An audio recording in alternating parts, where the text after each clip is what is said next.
Je continue d'avoir des rêves de môme. On peut tous avoir des objectifs parce qu'on peut analyser les choses de façon plus cartésienne et peut-être un peu moins enfantine. Mais moi, cette petite fille en moi, elle me lâche pas et je continue malgré tout d'avoir envie de choses qui ressemblent à un rêve d'enfant, plus qu'à des objectifs de carrière et de... Voilà. C'est plus de l'ordre de j'aimerais un jour chanter à l'Hollywood Bowl de Los Angeles. Donc il y a plein de rêves comme ça. Ce serait jouer un rôle complètement atypique où on ne m'attend pas, où on ne me reconnaîtrait presque pas dans un film, ce serait faire du théâtre. Ouais. Voilà. Mamie Blue, c'est la première chanson que j'ai chantée. Soleil, Soleil, c'est celle que j'ai interrompue en spectacle pour lui amener un petit bouquet de fleurs et qu'elle a vraiment interrompu pour prendre ce petit bouquet et m'embrasser. Nana. Amoureuse, c'est vraiment celle sur laquelle je me suis basée pour arriver au départ à composer certaines mélodies. Je m'efforçais de reproduire cette introduction pianistique et je n'y arrivais pas. Voilà, par exemple, Göttingen, c'est un texte qui m'a marqué parce que je suis particulièrement touchée, j'ai été particulièrement touchée par les événements de la Seconde Guerre mondiale pour des raisons tout à fait personnelles. L'hymne à l'amour, c'est la chanson qui pour moi représente Piaf peut-être...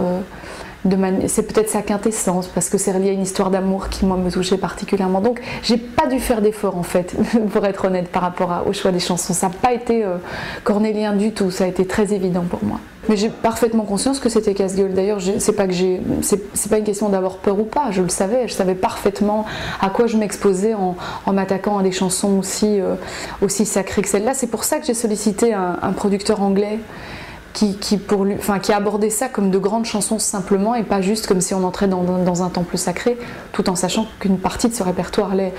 Alors oui, je savais que je prenais un risque énorme, mais j'ai l'habitude et puis je préfère vivre en prenant des risques qu'en faisant des choses plus attendues parce que ça me protégerait éventuellement. J'ai l'habitude de toute façon de m'en prendre plein la figure, donc c'était pas grave.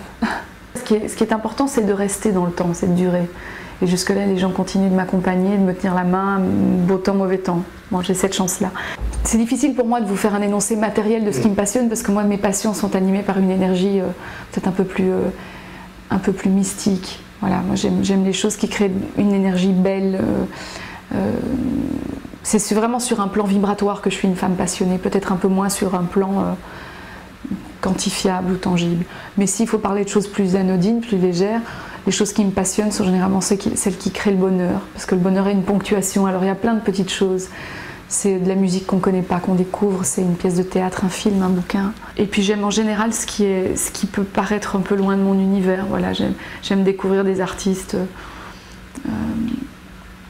qu'on n'imaginerait pas me voir écouter ou aimer. Voilà, donc je suis toujours en train de débusquer des choses un peu partout, en Suède, en Islande, aux États-Unis, des choses un peu différentes. Voilà, qu'on ne connaît pas forcément. Ça me passionne, aller découvrir ce que je ne connais pas.